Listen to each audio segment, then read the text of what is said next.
One thing, I don't know about you, Pimpy, but one thing that I think we hear a lot about is we talk about our physical health. Grandma health and fitness. Yes, which we have already addressed. Yep. We talk about financial health. And yep, short and GameStop. Exactly. But one thing that we don't talk enough about, I think, in the world is our mental health. And I met Alison, geez, quite a long time ago, right, Alison? Yeah. Kind of through David Lewis. Yeah. So That's David connecting us always. But Alison has a very successful, I think, practice in terrace. I'd like to think so. Yeah. Alison McCleary is on the pod today. We're going to talk mental health and all different things that I'm wondering about, and maybe Pimpy wondering about too. But can you tell us a little bit about, Alison, about your journey to becoming a counselor and a little bit about your practice? And then we'll talk also about your new pod that's very exciting. Yeah, cool. Okay, journey wise, I think I've known I wanted to be a counselor for a long time. I was definitely that teenager who went to therapy and was just like my 1 week boyfriend dumped me and now I'm devastated. Like I was that kid. And so I definitely loved it as a youth, like getting to talk about my stuff and like with an adult who wasn't my parents. It felt very fun. And then I did the academic career thing. So I have a bachelor's of psychology. Then I went and did my master's of counseling psych. And after I finished that, I came back to Terrace, and that's when I opened my practice, Alpenglow Counseling, which is still open now. It's still running now. But about 2.5, 3 years into running Alpenglow here, I just really realized like we have these massive mental health holes in the system. And a huge one is that we do not have a psychologist who works and lives full time in Terrace. And it got to this point where I was kind of like, okay, I can keep complaining about this system that isn't working, or I can do something to change the system. And the only way that I could really see to do that was to go back and do my doctorate. So I am now in a doctorate of psychology program, technically in Vancouver, but because of the virus, I'm here in Terrace now. And I run my practice fully virtual currently. And that's kind of a very Coles Note version of the story. Awesome. So is a doctorate, that's like kind of like the equivalent of like a BCom from UMBC, right? Yeah. Yeah. Pretty much the exact equivalent. Yeah. Same playing field there. Yeah. Oh, yeah. It's like getting a 3.6 GPA with a marketing degree. Exactly. Yeah. Okay. What's the difference between like a counselor? Because I think a lot of people, at least even myself, I don't really know much about the differences. So what's the difference between just being a counselor and being a psychologist? Yeah, that's a really good question. So killing it. Crushing it. So if you think of counselor as like a type of service that is offered and less about like a title. So counseling is something that psychologists and counselors can do. But the big difference is that a registered clinical counselor in BC, who is someone who has a master's level education and offers therapy or counseling, those words are used interchangeably. While a psychologist is someone who has completed a doctorate. So in BC, you can't call yourself a psychologist unless you have a doctorate or equivalent level education. And they can do counseling, but they also can offer assessment. So a psychologist is going to be able to do psychodiagnostic assessment. So they can tell you like, you have this mental health disorder. They're also going to be able to assess like memory and cognition. They're going to be able to do your IQ testing if you need to have that done. And so that's the big difference is counselors, like registered clinical counselors, what I am right now, I can't give a diagnosis and I can't offer formal assessment. So you can't say I'm bipolar or... Exactly. I can't say like you meet criteria for schizophrenia and here's why. And I know that because I've done XYZ assessment to tell you that. You can give a best guess, something like depression or generalized anxiety. Yeah. It doesn't really take, you don't have to have done like 8 hours of testing to be like, I think this is what's going on. But my word about it right now isn't like formalized in any way. Mm-hmm. I can say to someone like, it seems like maybe you meet criteria for depression. Does that fit for what's going on with you? But I can't actually say like you have major depressive disorder. Yes, which I guess makes sense because these are really serious things that you're diagnosing and you should have the expertise. You're not going to want Scott with a BCom telling me if I have like a heart condition. I did have I had a double major, so yeah, that's true. Sorry. We should preface that he did have a major in finance too. Okay. Which is impressive. Yeah. Everybody, right? Very impressive. I Is would probably everybody trust impressed? you more with money than I would trust myself with money. Yeah. I Mm. make horrible financial decisions. Oh, I had a 3.6 GPA, so that's Yeah. like a B very average. impressive. I'm sure, speaking of money, you're probably making tons of money off this new podcast. So like we make a lot of money, so I'm Oh. sure you are too. But Flush with cash. I started listening. I saw that you were teasing it on your Instagram, which follow your Instagram. I think you have some really good things on the Instagram. Yeah, Little thanks. quotes and stuff, which are cool. But I saw you're teasing this pod. Can you tell us a little about Edge of the Couch podcast? Just a little bit of what it's about and your co-host. Third most popular podcast in Terrace, I've heard. Yeah. Oh, third. Wow. I feel really happy about that. The podcast is really a bit of a love letter to therapy. My co-host is my dear friend, Jordan Pacal. She is like next level therapist. Like she, the therapy that she does is like so beautiful. You guys, if you follow her on Instagram, like celebrities reshare her stuff. Like she's very therapy famous, is what I call her. She has an impressive number of followers. Like she's just an incredible person. I liked her even before her Instagram was cool, just to clarify. Yeah, before, doesn't she have like 60,000 Instagram I think followers? she's coming up on 100,000 these days. Oh my God. Yeah, it's really impressive. I feel like I hitched my wagon to a really great horse. Yeah. But so she's my very good friend. We would get together and talk about therapy all the time. We just love doing that. And we could just like do it for hours and circle around the drain and just be really excited about it. And it finally got to a moment at the beginning of last year where I just looked at her and I was like, we just should do a podcast. Like if no one listens, whatever, like we just do this all the time anyway. And so we started it and it took us about a year, which is, we had a totally different idea at the beginning. We were going to do pop culture stuff and then talk about like, oh, if this person was a client, this character was a client and they came into our office, how would we treat them? And we recorded a bunch of those episodes, but we found like every time we just devolved into talking about therapy. Yeah. So then it was like, maybe we should just do a podcast for therapists about therapy. And we finally landed on it. And then we recorded our whole first season. Because we were watching all these stats and reading all these stats about how like X number of podcasts, X percentage of podcasts never get past like the 7th episode or something. Well, and so we were like, makes me feel better. Yeah, right. And so we were like, okay, we're doing a whole first season. Even if 10 people listen to each episode, like we're doing it, we're committing to a first season just to put it out there. But thankfully the reception has been really amazing. People it's actually, it's kind of unreal. Like there's just that point in like every person's life between 25 and 35 where just two white people look at each other and like, we should start a podcast. Well, and to clarify, Jordan's not white, but yeah, Jordan is a woman of color. But I am the white person in that relationship who definitely did the white person thing. Was like, should people want to hear us talk about stuff? We should do that. Well, yeah, you do have, the equivalent of a BCom in marketing and finance. I do have, and which people want to hear about. Yeah. I thought it was cool. Oh, it's cool. It just seems that there's so many we are kind of a joke, but we're doing pretty good. We're quite talented, but they're just like, it just seems like everywhere I look now, there's just all these like people starting podcasts with different things. It's like the new radio though. Like think of how many, and it's cool because before to do radio, you needed huge infrastructure and I don't know, money, antennas and money and big soundboards. And now you can get a computer. You could literally just strictly have a computer or a phone and do a podcast. So it's it's actually really cool. But would you say, because I was listening to it and I got a lot out of it. Cool. But do you think it's more geared? Is it geared for therapists to listen to it? Or do you think it's, because I'm listening to it and I'm kind of like, I'm getting it.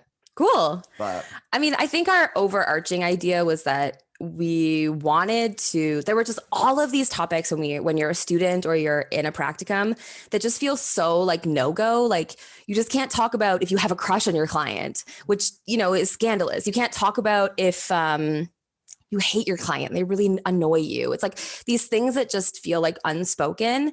And Jordan and I really wanted to create a space to name those things. So in some ways it's the branding is like for new therapists or student therapists, but that's not, and we also know that another thing that the podcast does is it demystifies the therapist. And that was really important to us, that people could peek behind the curtain to see like, oh, right, my counselor is also just a human being who is annoying and has a weird laugh and like, I don't know, gets an upset stomach sometimes, like these things that we do to just like humanize ourselves, which is a huge part of the work that we do clinically. Yeah, that actually makes a lot of sense because I think it's kind of daunting for just everyday people to like go to a person and they're like, oh man, they probably know everything and like Totally have it all figured out, but that's not the way things work. So I'm sure you guys are learning all the time and getting better and making huge mistakes. Yeah, making mistakes and having clients be like, that was not good. And you have to kind of eat humble pie and learn to take that criticism and integrate it into your work. Yeah. So I think we're trying to get behind like the human aspect here. So we do have a couple questions I think that will help humanize you. Oh God. Okay. Yes. Yeah. I'm ready. Okay, go. What's your favorite new Miss Vicky's flavor? Oh, okay. Did You try guys. this? Yes. And when I heard you guys talking about it on your most recent episode, I literally am like walking to my parents' house to get my dog and just was like verbalizing out loud how excited I was. The spicy dill pickle from Miss Vicky's is so good. It's amazing. It's so good. And actually spicy, which I was so pleased about. One thing I do want to say though, like I never really judge a bag until I finish it all in one sitting. Like grab the bag, crack it, eat the that's entire fair. thing. Sure, yeah. It's not a great all in one sitting chip, I will say, which doesn't How? mean, In what way? it's just like it dominates your senses too much. I'm sorry, but it's true. It's a really good sharing. Like if you and Mike were going to share. That's what we did. Yeah. Perfect. If you're having a party and that's one of the bowls, unreal.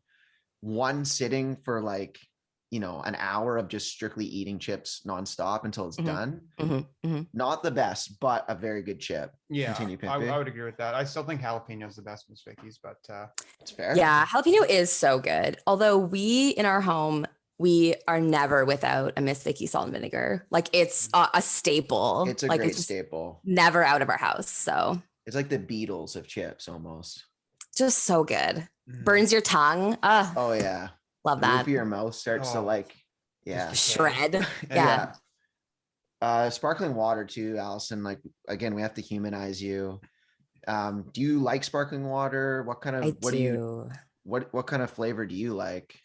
I love sparkling water. I've been trying to cut back because just drinking way too much of it. Is it bad to drink a lot of it? Okay, so I didn't think so, but then the teenagers on TikTok told me that there's like microplastics in it. And I was like, no, plastics in everything. So now I'm trying to drink more flat water. Disappointing. Yeah. Teenagers on TikTok, they know a lot. They know so much. Can't second guess anything they say. No, certainly not. We've been cooking meals that we've learned from teenagers on TikTok. Like we're in deep. Great. Yeah.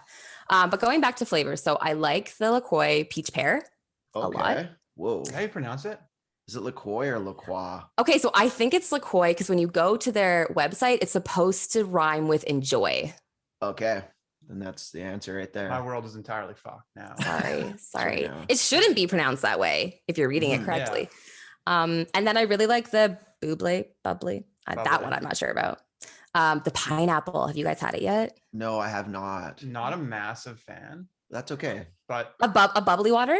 No, I'm a big, like bubbly water is my bread and butter. Oh, okay. Like pineapple doesn't make the cut. I wouldn't put it even in the top 3. It's good. Disappointing. But I feel like it just doesn't have enough of a punch to it. Okay. Like I want my sparkling water. What's your top? Well, we did this last week, I think in depth, but lime.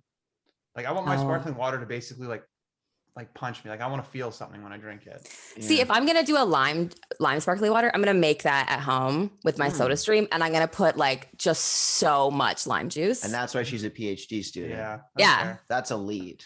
I love that. All right. Well, here's a bit of an intellectual question for you. What are your thoughts on croutons? We use them too much, not enough? Do you think they should be used as a snack? Sometimes, like, what do you think about them? I'm having flashbacks to people who I won't name because that's rude. My parents having to hide the croutons when they would come over because some of my friends would eat them straight like chips. There we go. Which is normal, right? Which is super normal. Yeah. What I need from a crouton is that if it is too hard to bite into, I feel annoyed with it. Mhm. I need it to be crunchy but chewable. Yeah. It needs to break down. I don't want to work that hard It for needs a it. soft center. Would you agree? I do. You know, the best croutons is Pizza Hut. Really? Pizza Hut croutons on their Caesar salad. They are insanely good croutons. Okay. I'd like to try that out. Yeah, for getting salad at a pizza place, Pizza Hut is elite.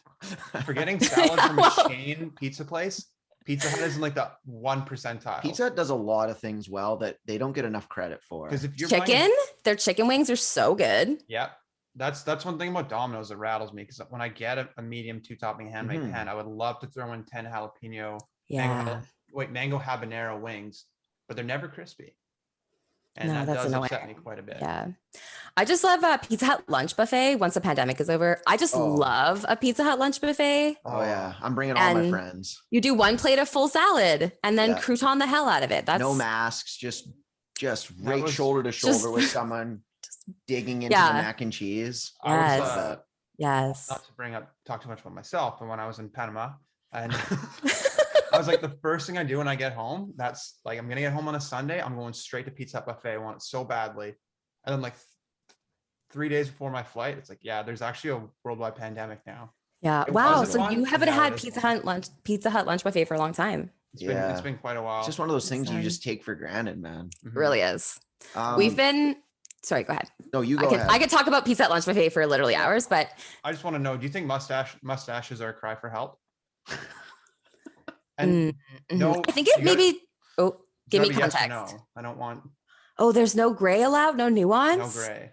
Well, nuance is a huge part of. We can have a nuance, but you have to have a firm answer at the end. I would say no. Yes. Okay, good. Dodge that bullet. We're doing this is awesome. I like this part a lot more. We don't actually like dive deep into how stuff. we feel. I'm kind of you do the funny stuff. I do like the serious stuff, but.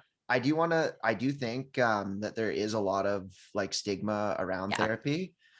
One thing too, I wanted to mention was I think there's an idea that you have to be like in a super dark place to go to therapy. Totally.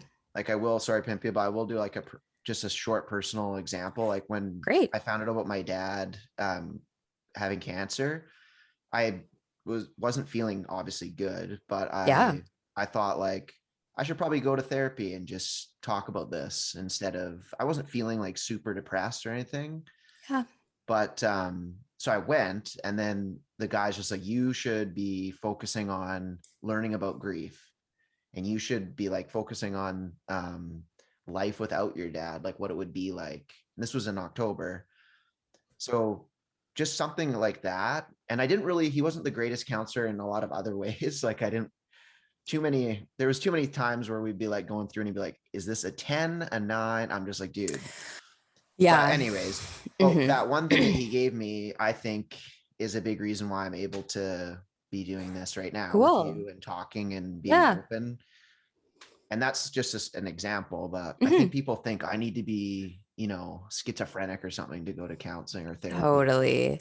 Yeah. There's a really firm belief that therapy is a crisis intervention, which it isn't. The way that I view, it can be, but the way that I view therapy is that it's more about being proactive. It's about like preventative, having, just like something there that supports us as we go through life, because actually just being a human being is kind of hard. Not even taking into consideration all the horrible things that can happen and make life way harder. Just already being a person is kind of just like exhausting and hard. And so, if you're hearing this and you've been thinking about it, like you don't have to wait until things are really bad. Things can actually be totally fine. You can feel actually really good and still benefit from therapy, because if you have something going on, like you have some anxiety or you notice some depressive symptoms, and those are kind of like the common colds of mental health, then learning skills and integrating them early. Something I say a lot is you don't want to wait until the day of performance to try out new skills. You want to have practiced that piece a million times before you step on stage. And by that, I mean, like, if you're not in the throes of a really serious depressive episode or a really bad anxious moment, that's the perfect time to build those skills so that the next time something bad, hard really happens, you've got this whole like plethora of skills that you've practiced. You've practiced them a million times in therapy. Your therapist has encouraged you to practice them outside of it. So when the hard moment comes, you're ready. yeah, it's like it's basically exercise in a sense, eh? Like Working out is the metaphor that I use the most Mhm. often with people about what therapy is like, and especially how it can make you feel and why it's so important. So what would like lat day be in that? Because I'm a biceps and lat specialist again. I mean, so what would Yeah. lat day be for therapy equivalent?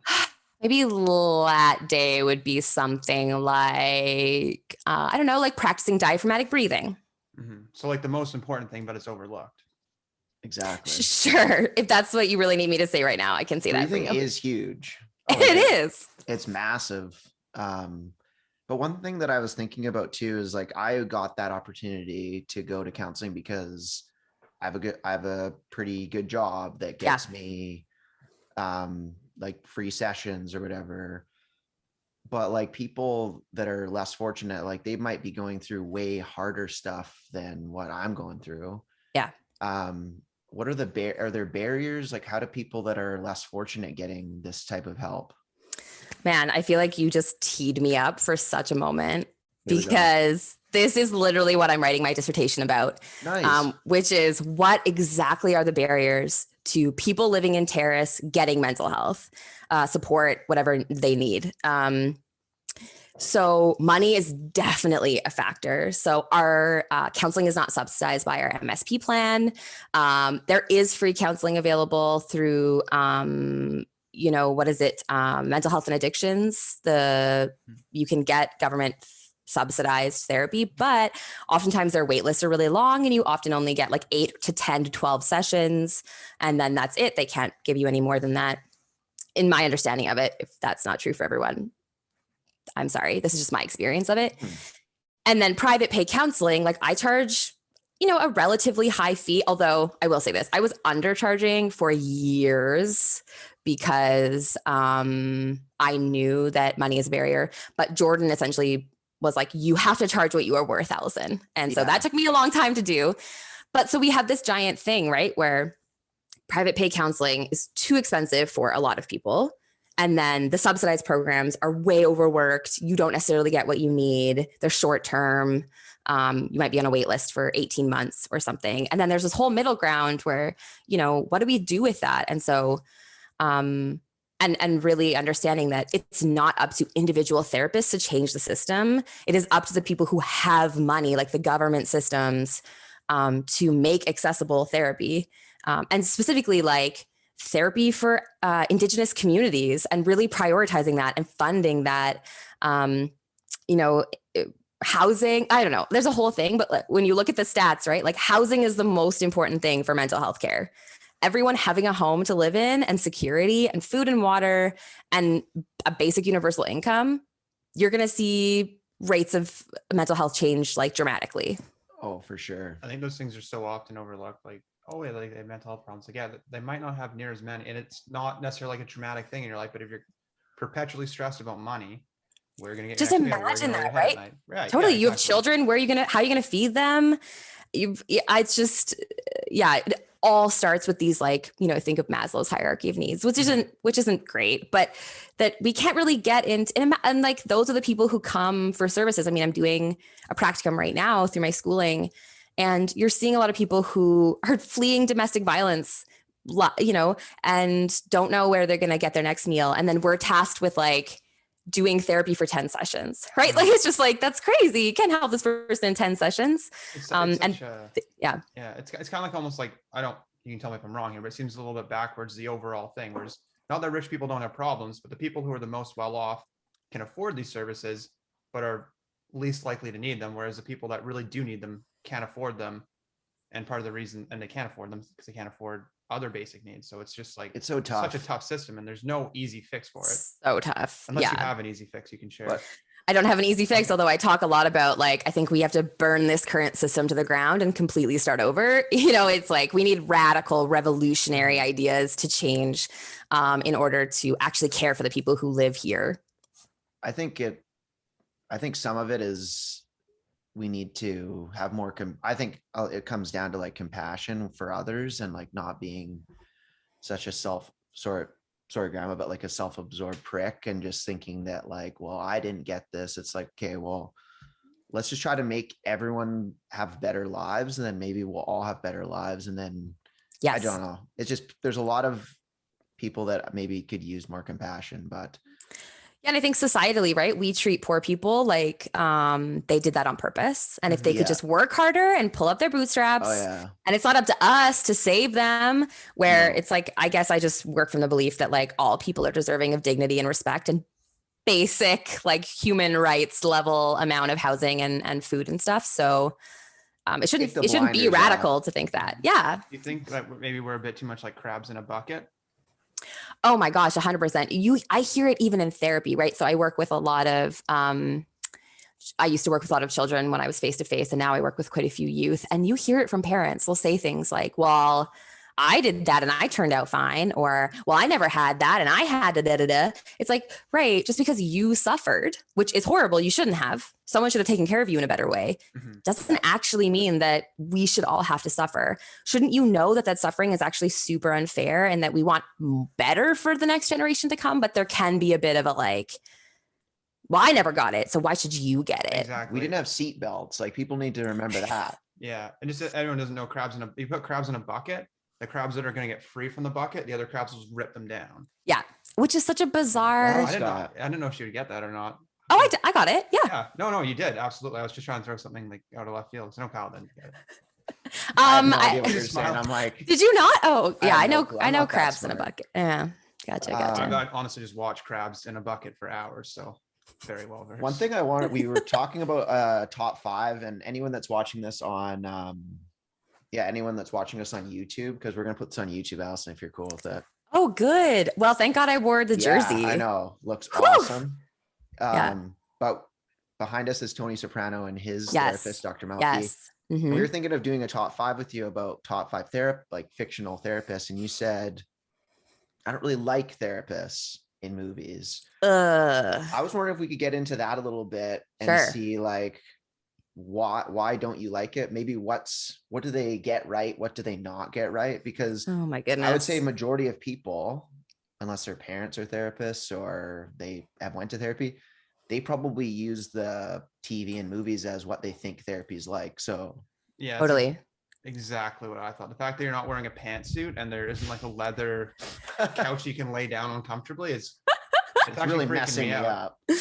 Yeah. No, this is all my clients see. This is it. Therapists in movies and TV are traditionally kind of across the board horrible. They're horrible. They either talk about themselves the whole time, or they are sleeping with their clients or dating their clients. That's a very, very common trope used in movie and media. And for me, that is like such a stain of our profession that there are therapists who sleep with their clients. It's like we should be ashamed of that and doing everything we can to mitigate it. And so, but it's out there as this pervasive trope for sure. Or they're just horrible and incompetent. They like fall asleep in the movie, or just things that there's no like closeness or relationship, which is how I feel when I'm in therapy with my clients, is like, we are here together and I'm going to be real with you and honest with you. And you don't see that often. Good Will Hunting, would you say, is kind of, or did you not like that? Okay. Good Will Hunting is an amazing movie, but in one part of he literally like chokes him. The therapist like pushes Will and they get into like a scuffle when Will makes fun of his wife too much. Right. That's true. You would never do that. I would probably never get into For a a scuffle. movie, it's great for the movie. It's great for the movie. And how does Will know where his therapist lives and leaves a note there? I don't know. That's also a thing. They like go and they're out. I mean, there are just various layers to it. Even that setup, right? Like It's so true. But it's Bastin. You got like, how That's can there not true. be a fight? That is true. Do you say, and how does that make you feel a lot? I'm curious for that one, because every movie. Yeah. How does it make you feel? It is actually such a good question. And this is people will say like, oh, I hate that question. I'm like, I know, but I need to know what you felt about that. So sometimes I ask instead, like, how was that for you? What do you notice right now as you tell me that story? How do you feel? Instead of saying, how did that make you feel? Because I get very overused and people tend to have a reaction to it. But it is a great question. For sure. I was listening to the last pod that you did, or not, sorry, maybe not the last one, but the one, I think it was the second one, and it was all about like a therapist wanting their what are clients, I guess, to cry. And I'm a huge, I think crying is like the best thing ever. And it's weird to say that. You'd never think that, but I think we like equate crying and being like sad as like a negative for some reason. Yeah, we do. But it's actually like a really positive because you're feeling that emotion. I don't know if I'm right there, but yeah, totally. Like, can you talk maybe a little bit about crying and why we should do it more? Sure. Crying is so loaded. Like it's a charged topic. Even noticing like engagement with the podcast when we did the imposter syndrome episode and people were like sending us messages and commenting on things. And then we did the crying episode and we got people were not as into it. And I think it speaks to how crying is. I mean, we still got a ton of listens and people were giving us wonderful feedback, but not in the same. Not in this. Oh, I'm not so humble brag, full on brag. That like, there's something about crying that is so charged for people and it means something so often. So when I talk about liking when my clients cry, because I love it when people cry. I'm just like, oh, look at you doing that thing. I love it. But it's because I feel like they are then in tune with whatever they are feeling. So the reason why it's problematic when a client won't cry or stops themselves from crying is that, to me, it can be a reflection of trying to like squash down what is just a very normal thing. And that's why we also talked about anger in that episode, because I want my clients to be congruent. And by that, I mean showing me how they feel on the inside in a way that actually matches how they feel on the inside. So if they're really angry, I want to see their anger. If they're feeling really joyful about something and in a celebratory place, I want to be able to experience that with them and share in the energy. If they're feeling jealous or envious, like I want us to just be in whatever is real. And crying is a huge part of that because it's one way that we express sadness. And to me, it is important to cry if the tears are there, because my theory, this is the one that I work from, not every therapist agrees with this, but my personal belief is that if you do not let yourself cry and you just shove those emotions down, they're not gone. They're just waiting for the next opportunity.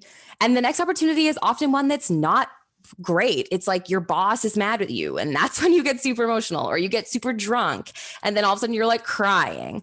And not that that's like inherently bad, but just that what would happen if we all just were to be congruent in our feelings in real time as it's happening, instead of shoving down and then that stuff coming busting out at the wrong time. I have a bit of a double barrel question for you. So Great. First part of the barrel, you think people are so hesitant to cry because it's such a physical thing? Like you can tell when someone's crying.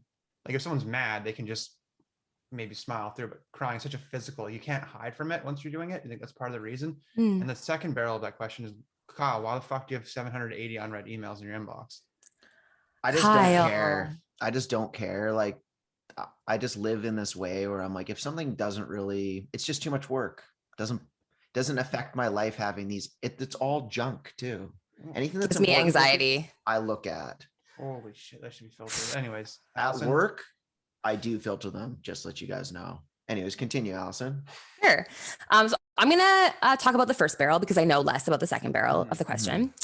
I think it maybe is about that. I think that once we start crying, it draws attention. Like people will be like, are you okay? And everyone knows the worst question you can be asked when you're on the brink of crying is, are you okay? Because then you just like start crying. But I also think that we teach children really, really young some super messed up things about crying, especially boys. We teach boys really weird stuff about feelings, like socially. And so tears come and then shame comes just as quickly. And shame is really like, I talk a lot about how there aren't good or bad feelings. There's just like hard and easy feelings. Shame is a hard feeling to feel. It feels awful and yucky. And if no one in our life has ever been like, it's totally okay for you to cry, I can just sit here with you and that's fine, then we're going to think that we can't do it. And because sometimes people do react in crappy ways, which is their own discomfort. Like if I start crying and then my friend acts super uncomfortable and doesn't know what to do, it's going to cue to me that I need to shut it down because they're uncomfortable. Mm-hmm. And so it's a lesson for all of us too, that the crying thing is not just about our own crying, but how we show up for people when they're tearful is huge. Like, because oftentimes people are saying, I'm sorry that I'm crying. Like they feel bad that they're crying in front of us because they think we're uncomfortable with it. And they want to like take that away from us. So it's a two-way street. Like we need to cry if that's what's there for us with safe people. Sometimes we can't cry in front of everyone. Not everybody is safe for us, but safe people. And then we need to be able to hold space for our friends and family and loved ones as they're crying. I think in like, doesn't mean that, you know, I've cried a lot in the last like 5 months, and doesn't mean I'm going around like bawling my eyes out to people. And like, I think you don't really want to do that, but I think giving yourself space that when you feel like you want to cry, not trying to like just let it happen. It's what's the worst that's going to happen. Yeah. And not to like, I mean, not to shine a spotlight on you, but what would have been the worst thing if you had just gone around bawling your eyes out? Yeah. I don't know. Kind of feels like a thing worth bawling your eyes out about. I know. And it's like one of those weird things when you're in that space with like knowing that you're going to have this really sad thing happen to you. And I'm like, at beginning, I was like, I was making myself feel bad about the future me feeling bad. And then I finally just was like, well, I'm going to feel bad. So I'm not going to stress out about it right now. I'm going to cry. And that's all it's going to happen. And then it was like quite freeing because you're like, oh shit, I just have to cry. So yeah, I love that. I do think it's something that we need to, here's a little quote, you know, I was thinking about it when we were doing this, but it was just like, don't cry because it's over, smile because it happened. We should change it to don't cry because it's over, cry because it happened. Yeah. That's what I think. So. Oh yeah, I guess that quote is telling you, like, don't cry, be a man. Yeah. Like these subtle messagings. Yeah. Yeah. Damn. I never thought I would turn on that one. Alison, do you think it's appropriate to cry in grade 4 because you got in trouble for something that you didn't do? Yes. Okay. Well, first of all, I think it's appropriate for children to cry anytime. They're children. Mm-hmm. Even if it's in front of the entire class. Yeah. You have a crush in the class. Yes. And you're going through kind of your ugly phase, just starting it. Were you wearing? You weren't in an ugly phase in grade 4.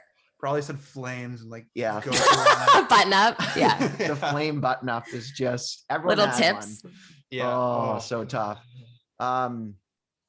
Working as a therapist in the Northwest, we kind of talked a little bit about it, but is there anything else that's like unique or something? Is it Jordan, your co-host? Mm-hmm. Like what's you guys probably talk about the differences in Vancouver versus here. Yeah. What are some of those differences? I think the biggest differences are things that I love, which is that you see your clients' places. You don't exist in like a totally separate bubble from them. And so while you still have to have firm boundaries, I can't talk to clients about their therapy if I see them outside. And of course, right now I'm seeing no one. I literally rarely leave my house. But when I was seeing clients face-to-face pre-pandemic times, you actually exist in and share a community with your clients, which is kind of cool that, you know, I remember one time going to like an Uplands, my nieces and nephew go to Uplands. Big Uplands guy. Yeah. And I went and saw, so I was watching a play of Children at Your Alma Mater or like a musical, something. And like 6 of my clients were, you know, either there or watching or in it. And, you know, it's like, wow, there's something really special about that. I don't know if you get that experience when you're in the city as much. And the other thing is that I'm so much more comfortable with those moments. Like I've had friends in Vancouver who bump into a client and get so flustered. And I'm like, man, okay. One time I had the stomach flu and I was at the hospital puking into a bucket and I saw 4 clients. It's like, you're going to, yeah. Anytime I leave my house back then I would see a client in some capacity, whether driving or in a store or something. Which I think is good. It makes it it does humanize you. Like maybe more. Yeah, people have you probably on like a pedestal and they see puking into a bucket. Yeah, exactly. Just knocks you down. Superhuman. Yeah. Which is actually really good because, you know, for like 100 years, essentially, since Freud did his shtick, is that we placed therapists in this power role of like being the expert. I mean, back then they were literal doctors, like medical doctors, and they were there to fix you because you were broken and they had the answer and they were going to allow you to know the answers to your problems. And that's a really pervasive and deeply held belief that still dominates, unfortunately, a little bit of what you see. So whilst I was very embarrassed that I was puking into a bucket, or if you listen to, oh no, it's coming. I won't spoiler. I was going to spoiler. I tell a really funny story in an episode that's coming up very soon, which is the most embarrassing thing that's ever happened to me in the course of a counseling session. Nice. And while those things are embarrassing, it is really valuable to go, oh, right. My therapist isn't some person who has it all figured out. They're just another person who makes these same mistakes and, you know, probably is struggling in their own way. Yeah, that's important. Wearing a Leafs jersey, for God's sake. Like, obviously don't know figured out. Well, who would want to, like, why would you, like, I wouldn't want my therapist to be super, like, nothing has ever happened to them. Totally. I don't know. I just think of me, like, if ever one of my friends, they're going to lose parents at some point, and I'll feel like I know a little bit. I've had the experience of going through that. And it's like, I think a therapist too, everyone goes through hard things, but yeah, it's because we're all humans. But do you have any serious questions, Pimpy, or any kind of question? Well, I think we still have quite a few questions. we have a lot. I know. So I just turned 30. Yay. I think most people still think I'm like 21. I'm part of the BFC. Is that because of how you look or how you act? A combo of those two? No answer. But I'm part of the BFC Babyface Club. But how can I feel better about being old? I guess if you have any stretches as well, you can throw those in too. But from a mental health perspective. I mean, I guess there's space for gratitude in growing old, right? Like there's phases. Like I think about the metaphoric here is like seasons, right? That we can't stay in spring forever. We can't stay in fall forever. Not staying in one place forever would be horrible. And at least for me, I can only speak to my own aging process. It's the only one I've lived through, but I feel a lot of gratitude for getting older because first of all, not everyone is afforded the same option, right? Like not everybody makes it to 30 or enjoys getting to 30. So there's something about perspective that is helpful, but also like think of what life was like when you were 20. And like, you know, there's like, we're in this very different phase. I would never want to go back to 20 as much as like maybe my body looked better and I could drink a lot of alcohol and have fun, but I just like felt so scattered and like, I just wanted to like land on something. And I think turning 30 can feel a little bit like anchoring. Also, like, I think life just gets better because when you're 40, you maybe like own a home, you have a pretty good job, you get to go on vacations. Everything is less like, I mean, people talk about their 40s and 50s being literally the best part of their lives because the most of the hard stuff is behind you. The like hustle is done. You just get to like, you've earned it. And now you just get to like ride out that like pretty good life place.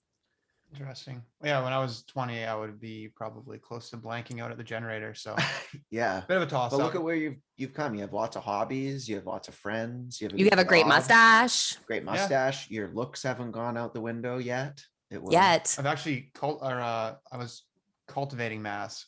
Yeah, through my early 20s, but I've harvested most of it. Yeah. 3 a.m. Dominoes. This is I think a very good segue though with the 30, and I've been really interested in this actually after watching the movie Soul on I haven't watched it yet, no, but I know it's like super existential, which is very in my wheelhouse. God, I just have to.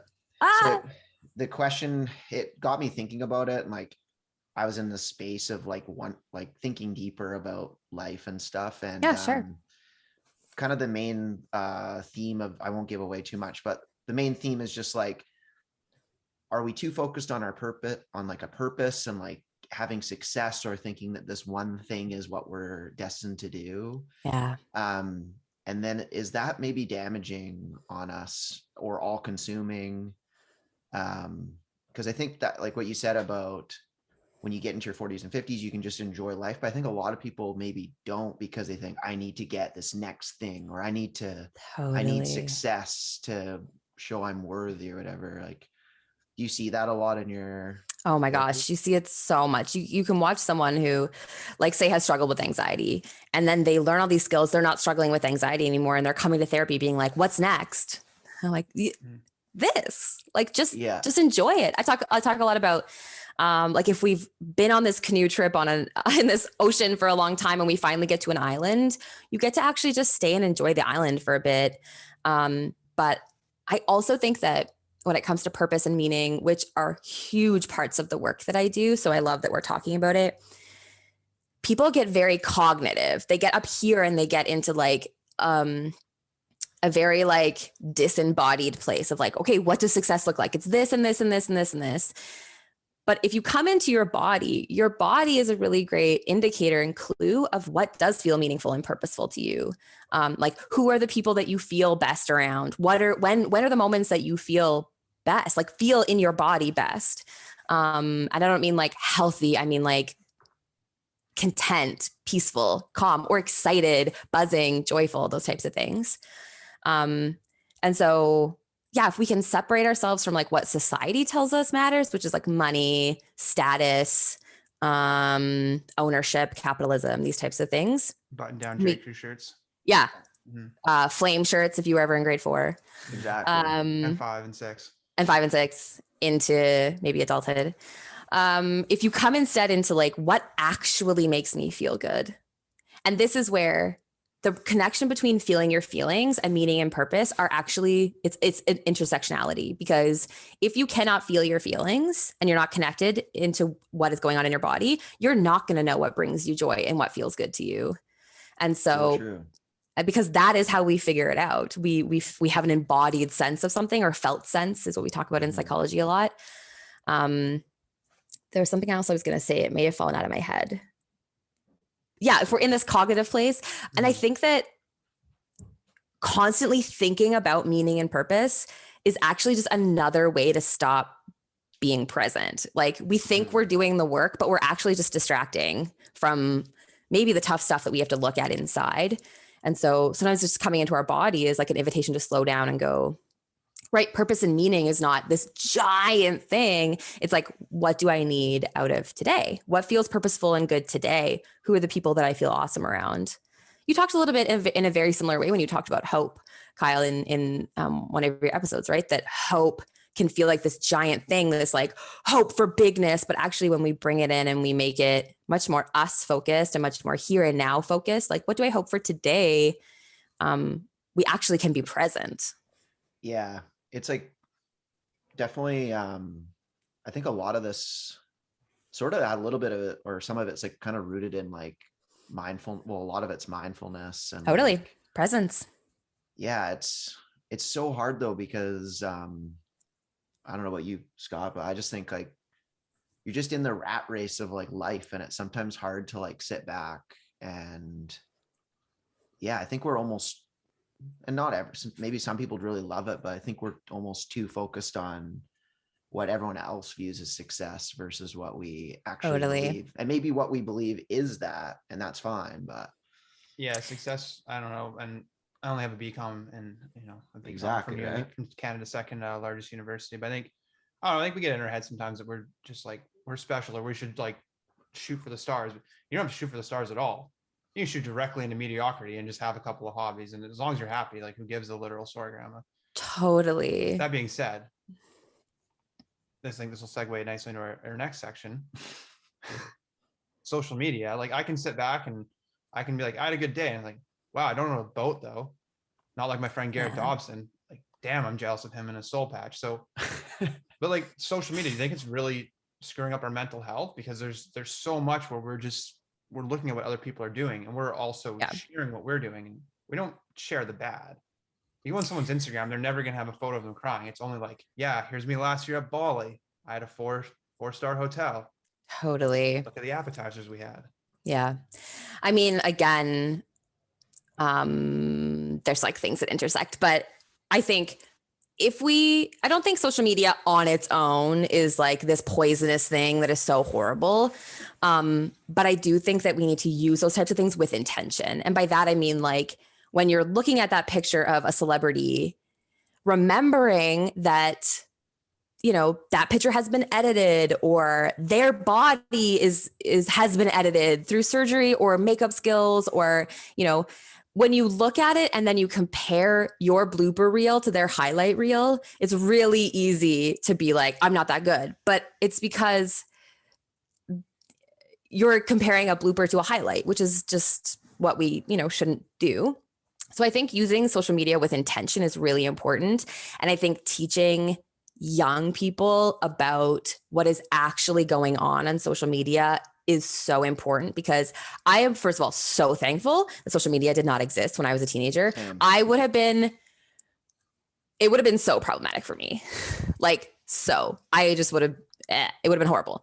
I'm very glad that it did not exist, because I feel so badly for teenagers right now. Like, the pressure is immense, and they don't have the 31-year-old brain that I have to go, oh, right, this person is super rich and pays someone to make them look this pretty. Yeah. Then I look in the mirror and I think, why don't I look like that? Right. There was something else I was going to say. So I think, using social media with intention and deliberateness, and more people sharing real parts of their lives. So I deliberately share unflattering photos of myself on my social media, because that's what bodies look like when they're in movement, and that's what joy looks like, right? Like, so when we're actually joyful and laughing really hard, most people don't look like a model. And movement makes tummies do weird things, and whatever, boobs move. And so I think it also is about, if we're going to be deliberate consumers, also being deliberate contributors, that we can I don't know, if all three of us start sharing more of our real lives, then maybe more people will start sharing more of their real lives. I was thinking about that, because, man, you catch me in like a pic where I'm like I hate the way I look that way. Oh, I hate the way I look all the time. Anyone's resting face, just like anyone's resting face is, you catch awful. Yourself in the back of a photo and you're like, is that what I look like? Yesterday, Mike took a photo of me. He loves to do this when I'm in like the worst, just like looking the awfulest. And then he takes a photo from our security camera and he'll like shot it and send it to me. I was like, is that what I look like when I'm watching TV? And he was like, yeah, my face was literally just like, like, what? Horrible. So to tack onto that, like, not looking at maybe the brights or people's bright spots on social media, but I don't know if you've ever been on Twitter.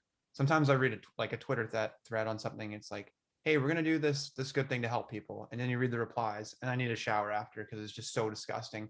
How do you try and separate yourself from the negativity? Because there's Instagram's more of living your best life to flex on people and get photos for your Tinder.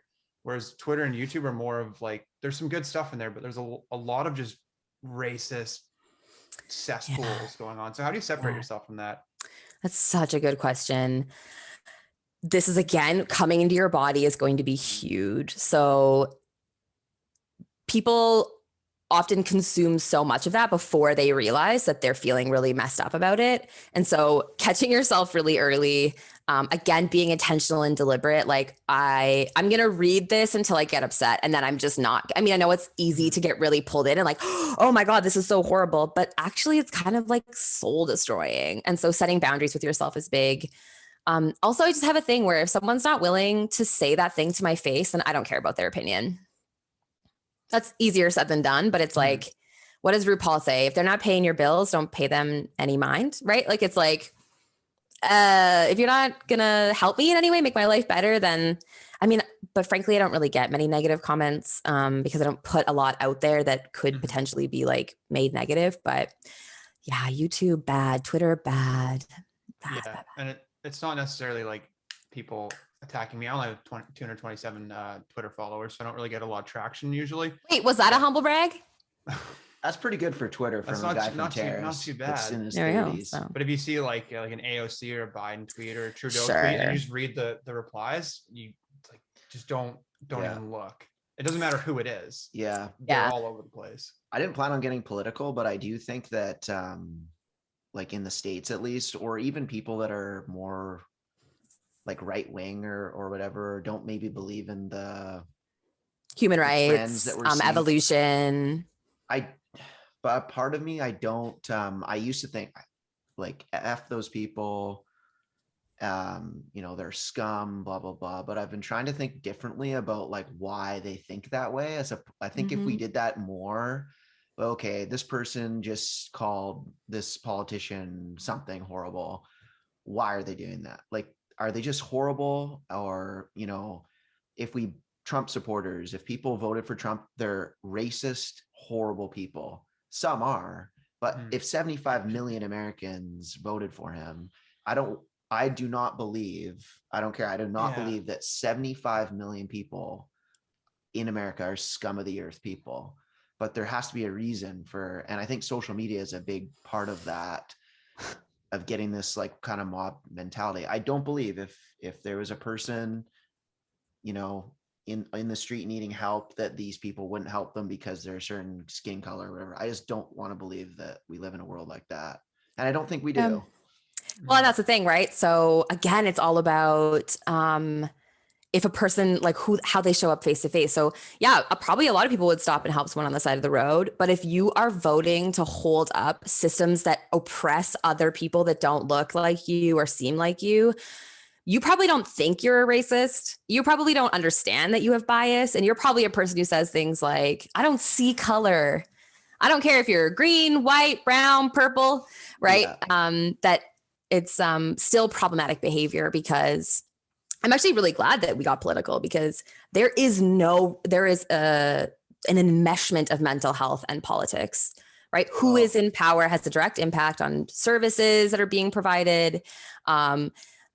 Think of what it must have been like for BIPOC individuals living in the US during the Trump administration, hearing him talk about Muslims the way he did, or Mexican people the way he did. Horrible. But is it horrible? So while I think that's really nice of you that you don't think 75 million people are scum of the earth, I do think that we want to always be in the balance of empathy, understanding, and accountability, and holding people responsible. Yeah. The big problem though is there's only two parties. And I know. Yeah. There's people it's a that crazy system. And it's not like the Democrats are like these white, they make them out to be these white knights or like these perfect, because the corporations are all behind them, and so it's all messed. It's like, it's such a complex thing, but yeah, mental health is such a big part of it, I think. I think one thing we can agree on, like whether you're left, far left, right, left, centralist, I think all people from all political parties will use Hitler to win arguments on the internet at the drop of a hat. Oh yeah. No matter what. Yeah, people love to bring up Hitler. It's actually the easiest way to win an argument though.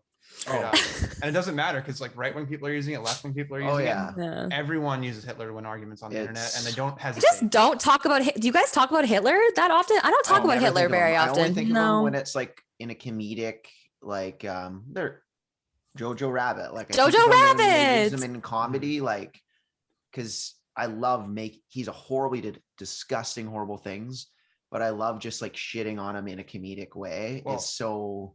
Yeah, I don't know. Good. There's something cool about, like, not cool about Hitler, but cool. I always dig myself holes, but anyways, you know what I'm saying. I think we're hearing that Kyle does not like Hitler and is not a fan of Hitler, and it's really important that people know that. You have to make sure people know this. But the guy who wrote and directed and played Hitler in Jojo Rabbit has a Polynesian and Jewish ancestry. Really? Yeah, I didn't know you. Right, so there's like reclamation in the storytelling, like right? He literally, I think he posted a photo. I shouldn't say literally because I'm trying to remember. And I think he was dressed up as Hitler, flipping himself off or something like that. It's like, how do you feel about a Polynesian Jew playing you, Hitler? Fuck you. Yeah, that's what I'm. You nailed it. Thank you, Ben. Yeah, he made that character to show how. And I don't want to give. If you haven't watched Jojo Rabbit, just stop the podcast and just go watch it. Do you want to ask the question 10? Yeah, and I need to preface this that. Oh no, I'm scared. Okay. There's been like, I mean, we joke a lot about like myself and how I don't have good social skills and how I'm horrible with women and stuff. I think it all. We joke about that. Is that okay? We joke about it on the pod. Yeah. Okay. Whether or not it's true, plead the fifth. Is it fifth? Yeah. Yeah, plead the fifth. But I think a lot of the issues started for me when I was in grade 8. And I would go to dances, and it's like, came out of Catholic school. You were at Skeena? Yeah, I'm out of Catholic school. So you went to Veritas too. I also went to Veritas. Yeah. I know. Time to get my freak on. Gonna go grind on some girls, grade 8 style. and Allison would come around with a meter stick and break it up. 3 feet, and your hips are, I guess you can't see it, but your hips are back. You're just stretching your arms out like a ghoul. That seems like too far of a distance, Allison. Yeah, and that really, I mean, that's probably the reason I'm having all these issues. But just getting into COVID, it's been such a weird time because you can't go to Sure with your puffy jacket on and just buzz around and talk to random people. You know, you can't go to the Northern. Can't hit the Legion sometimes. Yeah. So, and these are the only ways I assume you can meet women. But what do you think dating and relationships are going to look like post-COVID? Do you think there's going to be like, you think people are going to go buck wild? Do you think you're going to be ready? People are going to be ready to settle down, or is it just going to be an absolute gong show? And oh my gosh, I hope not. I apologize if I ever meter sticked anyone here. Maybe I just wanted to like create psychological problems to then later cure psychological. Like it was planting seeds to create business. Anyway, I was still in grade 6, so. Oh, right. Yeah. I must have been in grade. Oh, doesn't matter. Anyway. Yeah, anyways. Dating post-COVID. I'm of two minds. So I'll share both. One part of me thinks people are just going to date, man. They're going to be like, I've been inside my house for a year. I just want to have sex. I want to have fun. I want to meet people. No commitments. Like I just need to be with people. And then this other part of me thinks that I wonder if being in COVID and isolation and finding out who your safe and close people are is going to make people go, actually, what I want is like commitment and a relationship and something meaningful, because I've had this, we might be 1.5 years, 2 years, whatever, to just really hunker down and be with myself. And so, and neither one of those things is good or bad, right? Like that if you leave COVID and all you want to do is like date a different person every week, I think that's wonderful. But if being in COVID has made you go, and age matters, right? Like if you entered, I don't know, like it's crazy to think that some people, will have aged 2.5 years, 2 years, 2 ages from the time that this started. I think changes things too, because totally. Maybe you want kids. Maybe you want to be married by the time you're 35. And now that timeline has shifted because you had 2 years of your life robbed. Mm-hmm. Yeah, it's very interesting. And yeah, being single or whatever, it is hard because you are so reliant. Like I was telling Scott, like on like, we can talk about dating apps. It's fine, right? I love dating apps. I am very pro dating apps. Well, I'm very against. Why? It's from a selfish place, but it feels like The Bachelor or The Bachelorette, especially for men, because there's usually, I think maybe in this town, but there's more men than women on there. So then it's like, okay, how many other dudes are talking to this girl? And you're like competing. And it's like, I just want to go to the Legion at a show because and just meet someone naturally. You think a girl that you saw at the Legion maybe doesn't speak to other boys? No, that's true. Like, no, actually, but it's impersonal. The logic is flawed here. But it's impersonal. You have to. You're like, I have one shot at one opportunity. You can't like. There's no. Is it nuance? Would that be the way of saying it? There's no. I don't even know. Yeah, I mean, people are taking one photo of you and deciding if you're worth going on a date with. Yes, that's what I'm trying to say. I think that same thing happens. I don't know, like they see the first one and then they go swipe left or swipe right. They might not even look through all of your pictures, right? But. Yeah. I guess, okay, can I tell you why I love dating apps? Yeah, let's hear it. I think that dating apps, I tell all my clients, get on dating apps if they're single and they want to be on dating apps, but it cuts through so much of the bullshit. So let's say I'll just use myself. I met a guy at the Legion. We hit it off. We click. Damn, the Legion's. The Legion's the place these days. Did I mention he's it's just a 75-year-old veteran, but that counts, right? Oh, yeah. 100%. Yeah. So I meet him. He seems really nice. We decided to go on a date. We started seeing each other. And then I realized date 5 that he wants kids. I don't want kids. There we go. That's a deal breaker. And it's now 5 weeks of us trying to figure out to get to that point, because you don't have that conversation first date, second date, third date, whatever. Online dating, oh my God, you get to cut through all that shit. You get to go, I'm only looking for someone interested in marriage. So, because maybe I meet this guy, I really like him, and he tells me, yeah, week 6, week 8, like I'm actually only looking for something casual. And well, I'm not looking for something casual, right? I think that the dating apps help you to cut through all that fat and find out the people who, at least basic level, want something similar to what you want, have similar life goals, values. That's why and like, I met Mike in real life, so I'm a giant hypocrite. We did not find on a date. Nice. Thank Elite. you. This is a soda stream with the lemon. That's what it was. I think No, so. actually very embarrassing. I talked about dick pics. Sorry, grandma. The whole evening because I thought he and I were like broing out. I didn't realize that he was actually interested in me. So How like nice. That's cool. what's up, Mike? Do you ever send any dick pics? Like, how do you even like? How does it even get brought up and be a central conversation topic? There's so many other things to talk about, like soups. Is there anything more important than dick pics? But it was because we were talking about Snapchat because he didn't know what Snapchat was, and then I was like, that's why. Oh, so cool. Snapchat. Dick pics. And then Katie Park took a picture of us and wrote dick pics on it and sent it to me on Snapchat and showed him. So we do have a photo from our very first very cool. night together. They don't have Snapchat in Ontario. The Oro Station. It's not there. The Oro Station. Oro Medante. I do have the photo. Is it framed? It is not framed. It's horrible because I made a stupid face because again, thought he and I were broing out. My point is, thankfully, Mike wanted similar things to me, but what if he hadn't? And he was like, turns out I want 8 kids. And I would have had to dump him like right away. But I don't know. I like dating apps. Is there like a argument though that going through that is part of the learning too? But I don't know. Can't the argument be that going through dating apps is part of dating these days? And I like to, I know I'm learning a lot. Truth bombs. And thank you, Alison. I have one more question. Great. And then we'll get into rapid fire questions. Oh God. Okay. I feel I'm getting sweaty. I feel anxious about that. You're just going to read them out, right, Scott? Yes, I will read them. My last question, and I've been noticing it, and I don't have a true opinion on it, but I was wondering an expert's take. Self-care. This is what I think when I see it. Tell me. I could be, and I don't want to say that I'm thinking, I don't know if I'm right or wrong on this, but are we getting to the point where self-care is becoming more like it's almost too much of a business? And we're like, just go buy that thing, self-care mass, everything self-care. When are we ever talking about just like sitting with our thoughts or doing therapy or like something that might actually be like way more change than like a face mask? I don't know. What are your thoughts? I actually hate calling things self-care. I fully reject that line of like communicating that type of thing because it got really co-opted again by institutions that use it as a way to put responsibility back on the individual and not the institution. So for example, maybe you work in a workplace that doesn't have enough staff, doesn't give you enough vacation days. And when you bring that up, they go, well, are you self-caring enough? Like, what are you doing to take care of yourself? Right. So there's this flip back of like, we've essentially co-opted this belief that if you self-care enough, then you can handle all of the bullshit, which I just reject kind of flat out. And I also think that we forget that when I talk about self-care as a mental health clinician, I'm talking about all of the things that you need to do to care for yourself.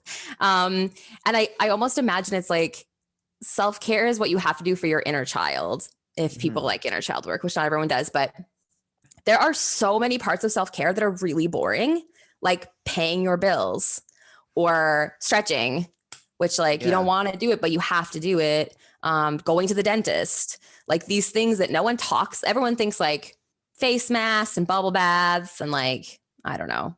That's just not that's not where self-care ends. Those are great, wonderful things to do. Treating yourself is good, but you have to pay your bills and you have to go to the dentist sometimes. Like you have to do boring things. Dropping your money on like something that you maybe shouldn't drop your money on, or you can't afford it because self-care, but then you are now stressed because you can't pay that bill. That's not really self-care. I don't know. I agree. Think it's used too much. And corporations, they just live for taking everything and making money off of it. So anyways, totally. Capitalism. Totally. And these institutions, right? And I think we tell people of color a lot, like, well, you just need to be caring for yourself better. And it's like, no, this institution is racist. It doesn't matter how many baths I take. Right. Yeah, exactly. But when it gets flipped back into individual responsibility, have you tried what? Epsom salts in your bath. That's true. Self-care. It's actually good for sore muscles, I think. It is. I always put Epsom salts in my bath. So yeah. So you have the questions, Pimpy, or do you want me to? I do have them. Okay. So these are just questions from the audience. They have God. nothing to do necessarily with mental health care. Okay. So we just You'll want to be go through them, fine. and I think it's good for. I mean, they're gonna have their questions answered by someone who's got An more than a almost doctor, an almost not a real doctor. Almost Yeah. not a real doctor. So you're like, when they give like an honorary degree to someone that's just like, is that, you're much better than that. I'm totally kidding. Please don't tell people that I have an honorary doctorate. I swear to God, I'm working really hard. Yeah. But Mike calls me not a real doctor. So Oh, nice. mhm, super supportive. questions. Allison, Shaq, Mm-hmm. there's a Jay-Z, few- I think, has an honorary Yeah. doctorate. JZ in Canada. Yeah. Sorry. All right. The first one comes from Christy Olson. Would you rather look like Jar Jar Binks or talk like Jar Jar Binks? Oh my You're not God. allowed to kill yourself. That's the direct question. That's dark. Little dark. It That's is okay. It is a His voice is just so annoying. But I can learn sign language. Sound like. Same. Sound like. Yeah. And I think then it's a just lock sound never like. speak. Oh, I would for sure tell people I was mute. It would also add a little bit more character. The problem is Yeah. I know I'm going to end up in a situation where I need to scream for help, and that will be. There are no people that look like Jar Jar Binks, so it would be there's many people that have very weird voices. Not That's many true. people look like an alien from And you might carve a niche up for yourself in the dating world where people maybe have a little bit of a thing for Jar Jar Binks. Yeah, like a Jar Jar Binks kink. Yeah. There's gonna for sure be it's a I had small, it very in niche Jar 2002. Jar Binks kink, but it's out there. But you're going to find them because you're going to get famous because you look like Jar Jar Binks. They're going to see you on Exactly. TV. It's going to happen. Okay. Great question. Next question comes from Carlina Lord. We're kind of scared of her. A little bit. Does Gap and its Torca affiliates think there will be a mass exodus to Smithers now that we're investing in lift access to downhill biking? $600,000 to scoot down Hudson Bay Mountain. Now that's the time to buy into biking. What are your thoughts? Did you hear what he said? No. So she was saying that they're potentially in Smithers going to get lift access, like up the mountain for biking. For biking, I see. I don't think people are going to leave to go to Smithers. If you've listened to this pod, you know my thoughts on Smithers. Oh no, wait, are they pro or anti? They're very anti. Okay, me too. We're not going to talk too much. Oh, sorry. I don't get in trouble, but I've been trying to be kinder. Sure. I hope people don't go live in Smithers. Yeah. Also, we need lift access. Mountain biking scares me, so I certainly won't be. Mm-hmm. I only bike on cement, flat ground. Nice. Millennium Trail. I would bike to the gym sometimes. Love it. That's the extent. Yeah, I think a lot of people go to Smithers to bike. Sure. But I don't think people are necessarily going to move to Smithers. You'd have to pay me. You'd have to pay me too. Well, it seems like if someone offered you more money in Smithers, they would be paying you. I still wouldn't go. But you just said, have to be millions. Anyways. Mike and I have actually had this conversation so many times where he's like, maybe we could like move somewhere like Smithers. And I'm like, I would rather live on the other side of the country than live in Smithers. We're never going to live in Smithers. Yeah. Sorry, Smithers. It's a beautiful place. Okay, but yeah, some of the people. All right. Our next question comes from the third best Simons, Steve Simons. Where does Panago fit in your pizza rankings? Oh my God. I don't even know if I've ever eaten Panago. Bottom of the ranking? I don't think I've ever had Panago pizza. It's always in food courts, yeah? I think so. Not always. Not There's always. many food courts without it. It's not really that common like in small town Canada. Were we gonna get a Panago and then we didn't? Mm-hmm. Yeah. Did that happen? Yeah. There's a lot of scuttlebutt around it. Yeah. I'm pretty experienced. Was there a lot of scuttlebutt? There's a lot of scuttlebutt. Okay. Oh, yeah. For Panago, I think in terms of actual pizza integrity, it's a step up from Domino's, but not by a far margin. I would say it's hovers around Pizza Hut, maybe a little bit lower. In terms of diversity, though, this is where Panago really has a strong suit, because for a chain restaurant, you can get like Chicken Clubhouse pizzas. I haven't been there in a while, but I feel like they do maybe have some with like Indian spices and stuff like that. So they have a good diverse menu that you're not going to find at a place like Pizza Hut or Domino's, where the actual integrity of the pizza lies. I think it lies between those two. I put it below a handmade pan from Domino's. Yeah, it's been too long though, Steve. So I don't know if Smithers has one, but I know Rupert does. So I'm going to try it again at some point after COVID, Steve, and we'll get back to you in about a year. I'll let you know. That was moving. I do have very fond memories of Panago, and I know people were upset that we didn't get one, but if you left it to the residents of Terrace to decide our restaurant market, we would have no locally owned restaurants. We would have about 8 Booster Juices. All of the fast food restaurants. Yeah. Yeah. We have like 6 Wendy's. There's been about 6 Wendy's that have been going on Southside over the last 10 years. Oh yeah. Do you guys remember, Scott, you would have been here when we had 3 A&Ws? Oh yeah. Oh yeah. That was crazy. It was pretty lit, but I was a also, crazy time. Yeah. I was about, wait, we had 3. We had did. the mall. One in the mall, Southside. and then one on the south side. And then we had maybe, one. Or maybe just 2. Yeah, I think it was 2. We had 3 Tim Hortons. 3 Tim We Hortons. had Tim Hortons in the mall. When we had the food court in the mall. Yeah. Yeah, 3 Tim Hortons and 2 A&Ws is pretty gnarly. Yeah. That's too much. All right. Thank you for that robust answer. I thought the robust and thoughtful answer, Scott. It was so thoughtful. It was really thoughtful. I don't really have a lot of joy or passion in my life, but when it comes to pizza, I throw down. Love it. Our next question comes from Spooler Bear. It's a screenshot from Instagram, so I don't actually know the name, but Spooler Bear. When will Terrace get a fenced dog park? Allison, your thoughts? It'd be awesome. The fact that we don't have a dog park is insane to me.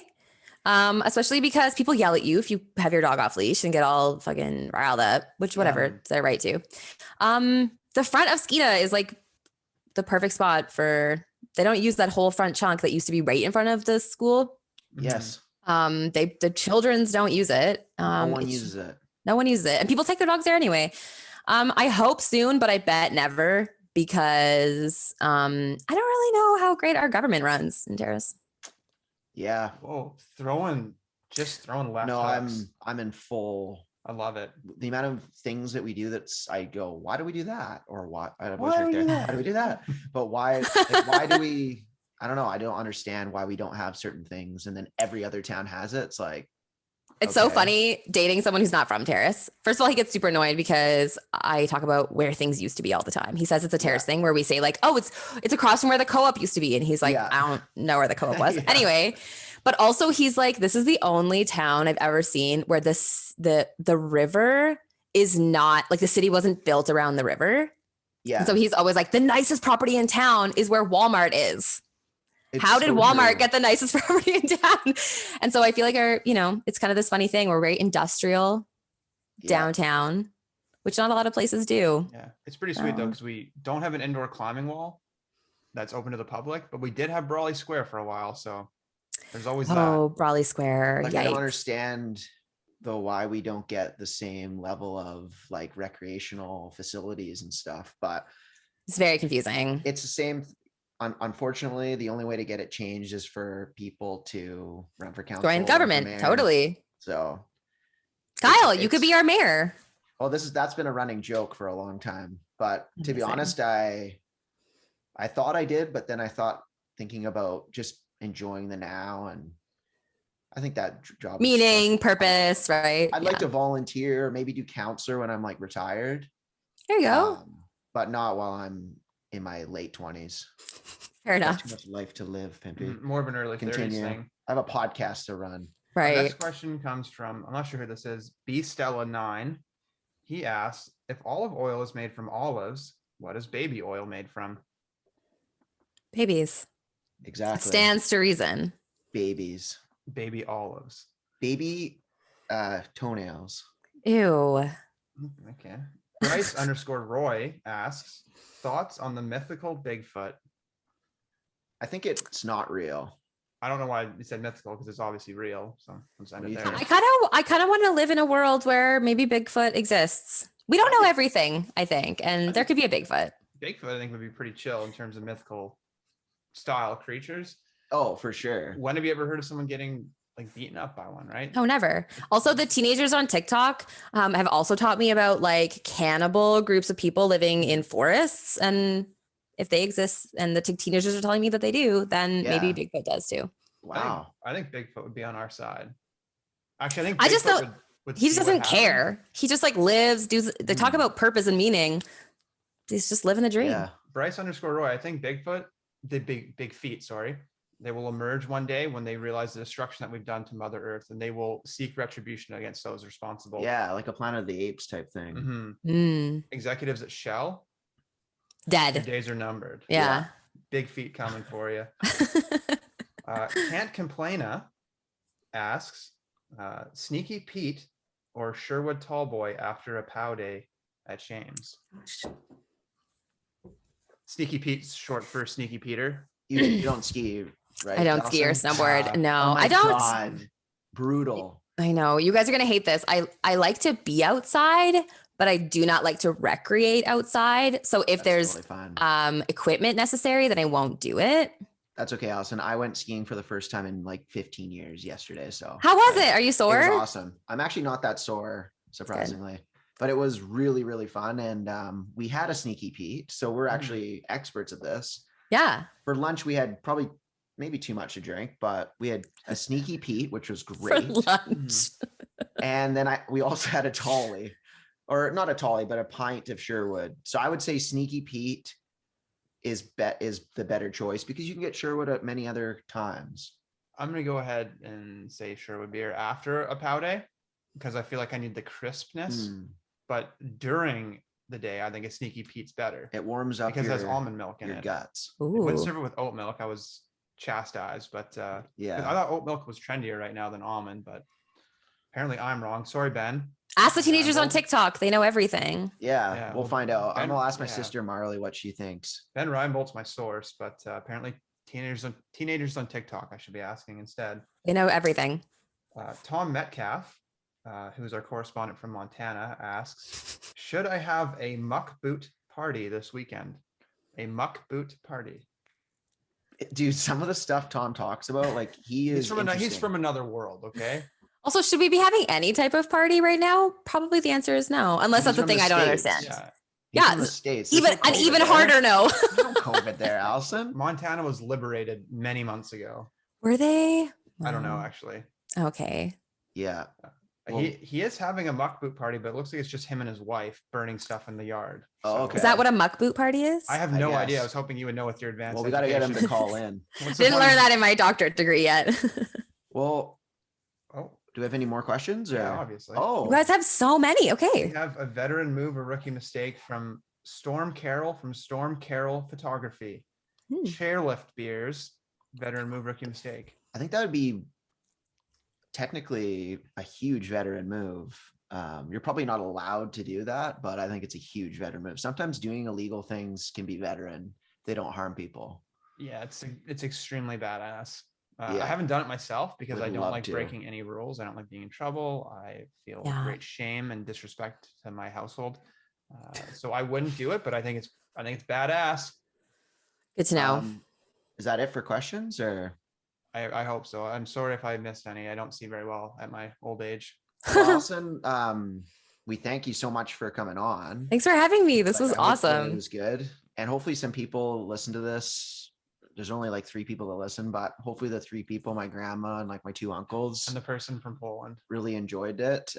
Is there anything else that you'd want to talk about or anything that you would like to say? Like, oh, what is your company that you're counseling? Yeah. So my Instagram practice is alpenglow_counseling. And then you can find Edge of the Couch Pod on any place that you stream your podcast. That's awesome. Well, thanks so much. And maybe we'll have you on again as like a correspondent to if we have like new mental issues. that we're, Sure. like, I would grappling love with. that. This is so Come fun. on. So thanks for So- inviting me. I actually feel very elite being invited. Oh, So Thank you. Yeah, well, it's been an absolute pleasure having you. And yeah, Thanks, hope everyone Ronald. has a good week. Goodbye. Thanks.